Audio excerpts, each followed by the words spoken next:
شفت اتاخرتش عليك ازاي؟ اتاخرتش. فيديو نزل امبارح او اول امبارح، ما اعرفش نزل امتى بصراحه، بس انا يعني بحاول اجود او بحاول اجيب الوقت الصح. فيديو نزل امبارح او اول امبارح وللجوكر، والمره دي جايين نعمل فيديو على البوم شاهين. المهم يعني هو انا عارف ان ده نزل قبل ده وانا عملت على الجوكر الاول، بس عشان انا نموذج حقير عايز المشاهدات، دي حاجه اكيده. هو مش عارف عندي بتجيلي كده لحظات صراحه كده غريبه والله العظيم. المهم يعني يا زميلي اختصارا لاي كلام ممكن يتقال، لايك شير سبسكرايب يا زميلي، وتعال ندخل على طول نتكلم عن الالبوم وعن اللي حصل في الالبوم.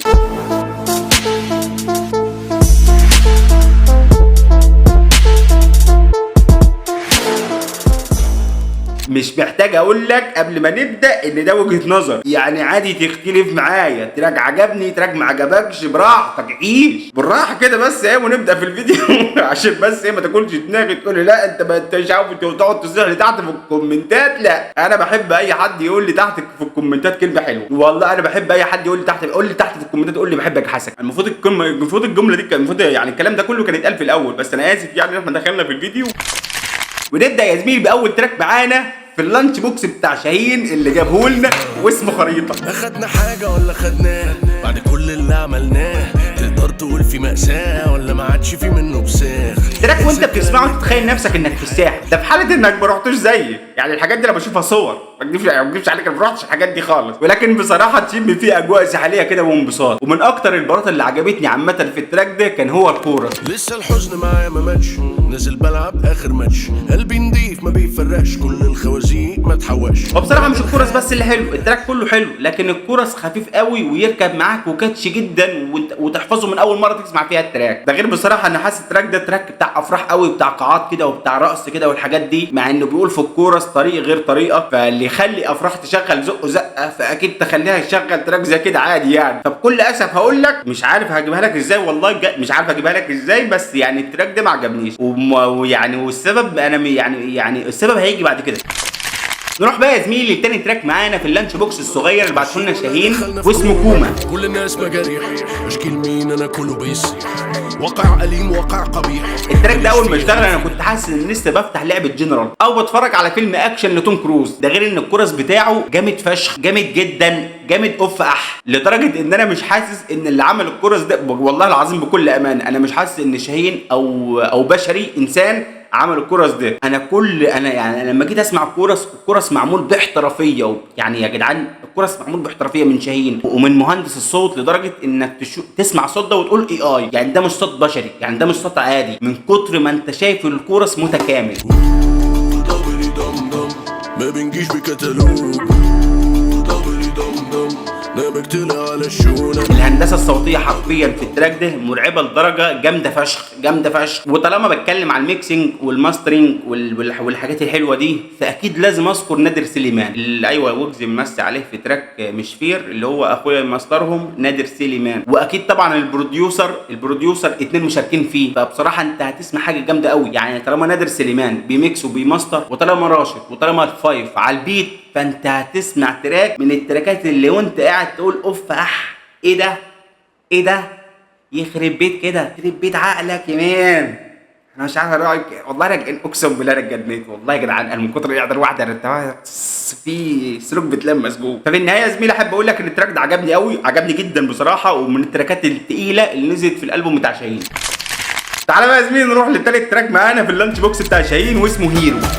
عالتصديره كلاب تعاوي القافلة تسير، بتمثل تقولش دينيرو، عايز الاوسكار تقولي تارانتينو. التراك ده لو انت اول مره تسمعه، فاول ما هتسمعه هيجي في دماغك هو شخص واحد بس، اللي هو طبازه بتاع الكبير قوي. وبكل صراحه انا ما عنديش سلبيه اقدر اقولها على التراك ده، لان فعلا التراك جامد قوي، وخصوصا اختيار البيت من شاهين. يا جدعان شاهين نازل بالالبوم ده مختار كل حاجه حرفيا على الماستر. يعني لما لقيت حاجه بسيطه عارف بسيطه جدا، يعني عادي جدا اقول التراك عجبني، وفعلا التراك عجبني. انت يعني تراك خريطه اللي انا قلت عليه ما عجبنيش، هو عجبني قوي وبسمعه، بس مقارنه بالثلاث تراكات اللي نزل معاهم فانا بالنسبه لي الثلاث تراكات اجمد منه، فعشان كده قلت ما عجبنيش. ليه بقى؟ لان لازم اتحنيك، لازم اطلع روح الحنيك اللي جوايا، معلش يعني بعمل فيديو ليه يعني مثلا؟ عندي فوبيا ليلتك كوبيا، لو هتسألني تيجي تحكي بالرؤية، صار وشغل ده جالي نجيب كوديا، دمك عصير بالنسبة لي صوبيا. احب اقول لشاهين بصراحه عاش على الاربع تراكات الجامدين قوي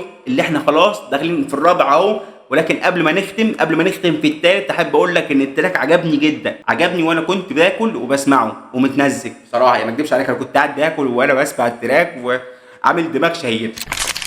تعالى بقى يا زميلي نروح لاخر تراك معانا في اللانش بوكس الصغير اللي بعته لنا شاهين واسمه 2007. هلا بهلا اجيب تنكه ما تجيش بجندله، فيش جنتله فيش بهدله. انا بكل صراحه عايز اعيد لك كل الكلام اللي لسه قايله على تراك هيلو من شويه على التراك ده، بس عايز ازود لك بس ايه كام حاجه. نبره صوت شاهين في التراك ده مختلفه، او بالنسبه لي واضحه قوي، مش عاليه لكن واضحه وطاغيه جدا على البيت، بمعنى ان انا حاسس ان انا بسمع شاهين العبقري ايام كل شيت وايام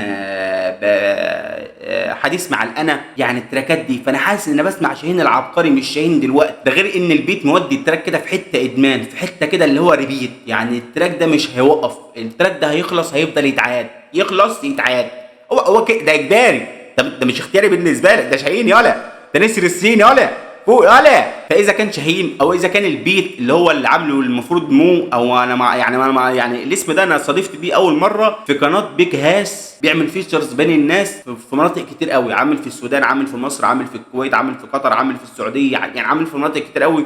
سيفراته بصراحه يعني التراكات كلها جامده، فانا لما سمعت ده اول مره اسمع له تراك، يعني اللي هو اللي عامل البيت اللي اسمه مو تقريبا، فبصراحه شاهين او مو او البيت او الليركس، يعني انا المفروض اقول الاثنين اللي يعني يا اسطى كل حاجه جامده قوي، ده اختصارا يعني لكل الهبد اللي انا ممكن اقوله، الاثنين جامدين قوي، اذا كان بيت او اذا كان شاهين او اذا كان اللي حصل في التراك، لان تقريبا نادر سليمان مشترك بين الميكسنج والماستر في الميكس تيب كله تقريبا يعني. بس انا ما قراتش البيانات بتاعت التراكات كلها، ما اكدبش عليك يعني، انا على الله بفتح كاميرا وعلى الله. يلا بقوا عارفيني واقفين عليا بعد ما كانوا واقفين لي، رجالتي توصل قبل مني تفرش لي، داخل اللوكيشن وانا فاكك وفريندلي. في النهايه كده يا زميلي، بس انا حابب اقول لك نقطه بسيطه، حتى انا كاتبها قدامي برضو ايه هنا عشان ما انساهاش. اتمنى يكون الميكس تيب ده درس لكل واحد عايز يخرج من الزون اللي هو فيها ويجدد، ده بما ان شاهين اصلا كان في بار له قديم ايام ما كان لسه شاهين العبقري بيقول لك واي كرو اولد سكول حتى النخاع، ولما رجع الناس طلبته بالاولد سكول، وهو لما كان لسه راجع كان لسه بيشوف السوق عايز ايه عشان يقدر يقدمه، وساعتها كان داخل في النيو سكول والناس فكرته بالبار ده، فهو بكل صراحه وبكل امانه جاوب عليها بكل بساطه لما شاف السوق محتاج ايه علشان يقدر يجاريه. محتاجين تراكات كوميرشال، خد تراكات كوميرشال. محتاجين تراكات راب، خد تراكات راب. محتاجين تراكات اولد سكول او نيو سكول، فخد. فشاهين فعلا عرف ان السوق محتاج كذا وعرف يديهوله ده في الوقت الصح بتاعه. فاتمنى يكون الالبوم ده ريفرنس لاي حد محتاج يخرج من الزون بتاعته اللي هو محصور فيها او مش عارف يطلع او عايز يجدد وشايف ان الجمهور بتاعه مش هيتقبل. وبصراحه انا في دماغي مروان بابلو، ما اكدبش سكه ودغري في دماغ مروان بابلو، لان انا اتصدمت في الاربع تراكات اللي نزلهم، والله اتصدمت صدمه يعني حرام، كل التراكات طالعه كده حرام، يعني مفيش تراك غلطه، انت عارف انت البيت بتاعه بقى بومبا او بقى تراب او بقى مهرجان او بقى اي خرا. فانا اتمنى بصراحه من كل الرابرز اللي موجودين في السن المصري يتعلموا من الالبوم ده، لان الالبوم ده وراك ازاي تخرج من الزون بتاعتك اللي انت المفروض كنت محصور فيها وقت ما وعايز تخرج منها وتجدد وشايف نفسك انك ممكن تعمل لون تاني وينجح، فازاي تخرج منها، ازاي تختار شخص يشتغل معاك في بيت، ازاي تختار اشخاص ينزلوا معاك في تراك، ازاي تختار الجو المثالي اللي انت ممكن تحط فيه التراك بمعنى اصح، او السوق المناسب او الفئه المناسبه. انت بتضرب في كذا حاجه. فكل اللي حابب اقوله عامه الالبوم ده اجمد البوم نزل في 2024 بلا شك، وايوه انا شايفه اجمد من البوم الجوكر. البوم الجوكر كان اقوى تراك، واللي اقدر اقول عليه اقوى تراك، واحس ان انا مش هاين باقي التراكات اللي هو التراكين الباقيين اللي معاه في الالبوم، كان تراك 12 سنه لعب. لكن بصراحه الاربع تراكات بتاعت شاهين كانوا اجمد من بعض، مستويات يعني مستويات تقيله قوي عشان توصل لها، مستويات تقيله قوي. وخصوصا ان شاهين لو خدت بالك من الليركس اللي بيقولها، فهو واحد عارف ازاي يقول لك ليركس تحسها اولد سكول شويه، لكن جاي لك بمزيكا انت متعود تسمعها، فانت متقبل الاثنين، انت ما تعرفش انت بيعملها ازاي، فانت حابب قوي الاثنين، انك حاسس انه لسه بيقدم لك الحاجه اللي انت اصلا فاكر انها اختفت اللي هي الاولد سكول، ولكن في الجديد منه. فعاش بجد على المجهود اللي نزل في التراك او المجهود اللي نزل في الالبوم. و كيب اب اند اي ام دان. ايام فيري دان. بس يا زميلي مش محتاج اقول لك طبعا لايك وشير وسبسكرايب والحاجات الحلوه دي، يعني انت خلي عندك دم والله بجد، انت مالكش عندي فلوس خد بالك، فاعملها. يلا احبك فشخ والله. لا انت عملت شير قول لي تحت في الكومنتات ابعت لك نوتس، قول لي بس على طول. سلام.